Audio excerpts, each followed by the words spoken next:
అందరికీ ముందుగాల ముక్కోటి ఏకాదశి శుభాకాంక్షలు. ఈరోజు ఒక మంచి హిస్టారికల్ ప్లేస్కి అయితే వచ్చేసినాం. ముక్కోటి ఏకాదశి సందర్భంగా ఈ బ్లాగ్లో నేను ఈ టెంపుల్ యొక్క ఎక్స్ప్లోర్ అయితే చేయబోతున్నాను. గతంలో ఈ టెంపుల్ యొక్క వీడియో కూడా చేశాను. గతంలో కంటే ఇప్పుడు ప్రజెంట్ అయితే ఈ టెంపుల్ చాలా అంటే డెవలప్ అయితే చేసినారు. ఈ ఆలయం వచ్చేసి తెలంగాణ స్టేట్ వరంగల్ జిల్లా రాయపర్తి మండలం సన్నూరు విలేజ్లో ఉన్న ఈ శ్రీ వెంకటేశ్వర స్వామి ఆలయానికి అయితే వచ్చేసినాం. ఇక్కడ ఈరోజు ముక్కోటి ఏకాదశి సందర్భంగా ఉత్తర ద్వారం ద్వారా దర్శనాలు అయితే జరుగుతాయి. ఈ ఆలయం యొక్క ప్రధాన అర్చకులు వారితో కూడా మాట్లాడి ఈ ఆలయం యొక్క హిస్టరీ అయితే తెలుసుకుందాం. లేట్ చేయకుండా వీడియోలోకి అయితే వెళ్ళిపోదాం. ప్రజెంట్ మనం ఆలయం యొక్క ఆవరణలో అయితే ఉన్నాం. ఇక్కడ నుంచి అయితే లోపలికి అయితే వెళ్దాం. సో మన అక్కడ కనిపిస్తున్న గేట్ నుండి లోపలికి వచ్చినట్లయితే ఇక్కడ మనకు కళ్యాణ మండపం అయితే ఉంటుంది. ఇక్కడ నుంచి లోపలికి అయితే వెళ్దాం. ఇక్కడ గోపురం కూడా చూడొచ్చు. ఇక్కడ వచ్చేసి ఇదంతా కూడా కంప్లీట్గా తూర్పు ద్వారం. ఈ తూర్పు ద్వారం అనేది రెగ్యులర్గా వెళ్ళి దర్శనం చేసుకోవచ్చు. ఆ పక్కనే మనకు ఇంకో ద్వారం అయితే ఉంటుంది. అక్కడ నుండి వెళ్ళినట్లయితే ఉత్తరం ద్వారం అయితే వస్తుంది. సో ఆ ఉత్తరం ద్వారం ద్వారా ఈరోజు అయితే మనకు దర్శనాలు అయితే జరుగుతాయి. ఇది కంప్లీట్గా అయితే క్లోజ్ ఉంటుంది. కాకపోతే తీసినారు కాబట్టి చాలామంది భక్తులకు తెలియక ఇటైతే వెళ్తున్నారు. ఇది తూర్పు ద్వారం. ఇది కాకుండా పక్కనే ఇంకో ద్వారం అయితే ఉంటుంది. అక్కడ నుంచి లోపలికి వెళ్ళినట్లయితే మనం ఉత్తర ద్వారం ద్వారా గర్భగుడిలోకి అయితే వెళ్ళొచ్చు. సో ఈ టెంపుల్కి రాగానే మనకు స్టార్టింగ్లోనే మనకు తూర్పు ద్వారం అయితే కనిపిస్తుంది. పక్కకు వచ్చినట్లయితే మనకు ఇంకో ద్వారానికి వెళ్ళడానికి అయితే మార్గం అయితే ఉంటుంది.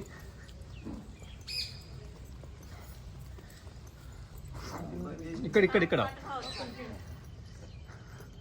సో చూస్తున్నాం కదా, మనం అక్కడ నుంచి కొంచెం మెల్లగా ముందుకు వచ్చినట్లయితే కంప్లీట్గా మనకైతే ద్వారం అయితే కనిపిస్తుంది. ఎవరు కూడా కన్ఫ్యూజ్ అవ్వకండి. స్లోగా ఇలాగ వచ్చినట్లయితే అయిపోతుంది. మనం ఎంట్రన్స్ నుండి ముందు నుండి ఇలా నడుచుకుంటూ వచ్చినట్లయితే ఇక్కడ ఉత్తర ద్వారం అయితే ఉంటుంది. ఓన్లీ ముక్కోటి ఏకాదశి సందర్భంగా ఈ ఉత్తర ద్వార దర్శనాలు అయితే జరుగుతూ ఉంటాయి. అది కూడా వైష్ణవ ఆలయాలలో ఎక్కువగా జరుగుతూ ఉంటాయి.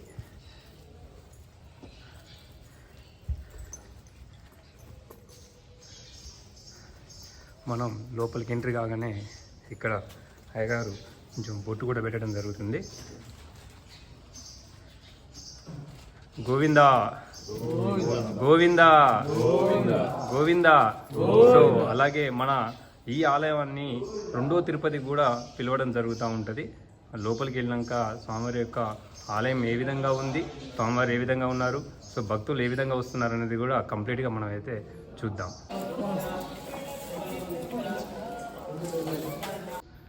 సో ఇక్కడ నుండి అయితే మనం అయితే లోపలికి అయితే వెళ్దాం.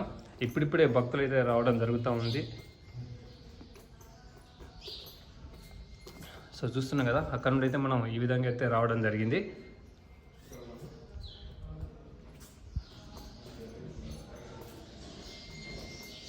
గోవిందా గోవిందా. సో ఇక్కడ నుంచి వెళ్ళాల్సి అయితే ఉంటుంది. చూస్తున్నాం కదా, మొత్తం కంప్లీట్గా మంచి ఏర్పాట్లు అయితే చేసినారు. మన ఎర్లీ మార్నింగ్ వ్యూ బాగుంటుంది కాబట్టి నేను డ్రోన్ వ్యూ కూడా చూపెట్టినాను. చాలా అద్భుతంగా అయితే వచ్చేసింది. చాలా అంటే చాలా బాగుంది. సో ఈ గుళ్ళో చాలా పిచ్చుకలు అయితే కనిపిస్తున్నాయి కదా, మంచి సౌండ్స్ అయితే వినిపిస్తూ ఉన్నాయి. చాలా బాగుంది. సో నేను చెప్పిన లొకేషన్కి మీరు కనుక వచ్చినట్లయితే మంచి దర్శనం అయితే చేసుకోవచ్చు. సో డెకరేషన్ కూడా చాలా బాగా చేసినారు. చాలా అంటే చాలా బాగుంది. గోవిందా గోవిందా గోవిందా. సో చాలామంది భక్తులు కూడా మరి స్వామివారి యొక్క దర్శనం అయిపోయిన తర్వాత ఇక్కడ ప్రాంగణంలో కూర్చున్నారు.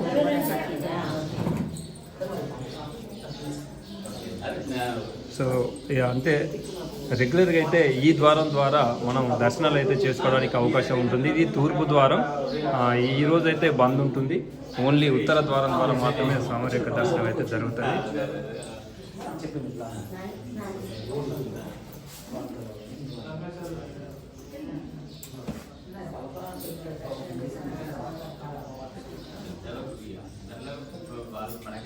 సో ఇక్కడ తూర్పు ద్వారం ద్వారా వచ్చినట్లయితే రెగ్యులర్గా మనం తూర్పుగా ఉన్న స్వామివారి స్వయముగా వెలిసిన స్వామివారిని అయితే మనం దర్శనం చేసుకోవచ్చు. ఈరోజు ఉత్తర ద్వారం ద్వారా వచ్చారు కాబట్టి ఉత్తరం ద్వారా ఎదురుగా స్వామివారి యొక్క దర్శనం అయితే జరుగుతుంది.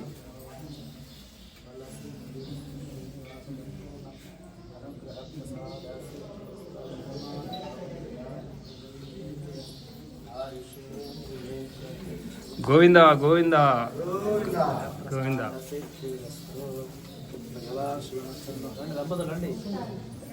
అనుకొని వచ్చి నేను తిద్దారు మరి వస్తాం అనుకుంటున్నారు. శ్రీమత్సన్నో స్వయం ప్రసారం ఆరోగ్య సిద్ధిరస్తు ఉత్తరోత్తర అభివృద్ధి. ఓం శ్రీ వైకుంఠనాథాయ నమః. సన్నోర్ నిలయం దేవం కరుణార్థసాగరం పద్మావతి ముఖాబ్జార్గం శ్రీనివాసమహం భజే.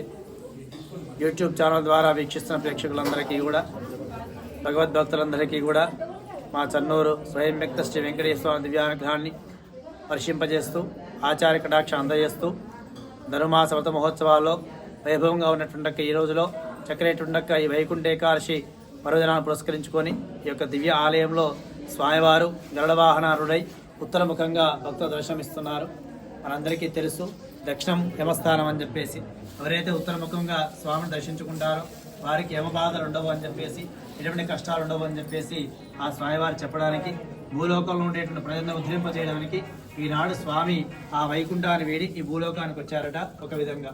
అందుకే మనకు దివ్య ప్రబంధంలో నమ్మాల వారు చెప్పినట్టుగా వారి యొక్క మోక్ష ఉత్సవం జరపడానికి ఆ యొక్క వైకుంఠపతి స్వయంగా భూలోకానికి వచ్చాడు. అటువంటి దివ్యమైన రోజు ఈ రోజు.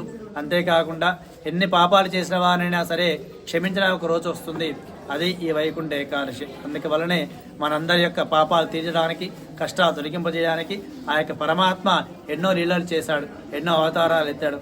అయినప్పటికీ కూడా మనలో ఉండేటువంటి యొక్క తామస గుణాలు ఏవైతే ఉన్నాయో అవన్నీ కూడా పెరిగిపోవడం వల్ల మనుషులు ఉండేటువంటి యొక్క ఆధ్యాత్మిక కూడా అంత నశించిపోతున్న సందర్భంలో వీళ్ళందరినీ కూడా భక్తి మార్గంలో ప్రయాణింప చేయడానికి, మళ్ళీ జన్మ లేకుండా చేసడానికి ఒక చక్కని అవకాశమే ఈ యొక్క వైకుంఠ ఏకాదశి మహోత్సవ కార్యక్రమం. ఈ కార్యక్రమంలో సేవించే భక్తులందరికీ కూడా మా శ్రీనివాసులకు అనేక మంగళాశాసనాలు చేస్తూ జై శ్రీమన్నారాయణ, జై జై శ్రీమన్నారాయణ.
చూశారు కదా, ఇది ఈరోజు ముక్కోటి ఏకాదశి సందర్భంగా మంచి ఎక్స్ప్లోర్ అయితే చేసినాను. ఈరోజు ఈ టెంపుల్కి సంబంధించిన హిస్టరీ అంతా కూడా మనం అయ్యగారి మాటల్లో విన్నాం. అలాగే ఈ ఆలయం యొక్క సంబంధించిన ఎర్లీ మార్నింగ్ డ్రోన్ వ్యూ కూడా మనం అయితే చూసినాం. చాలా అంటే చాలా బాగుంటుంది. చాలా సంవత్సరాల యొక్క హిస్టరీ అయితే ఉంది. అలాగే రెండవ తిరుపతిగా కూడా ఈ ఆలయాన్ని పిలవడం జరుగుతుంది.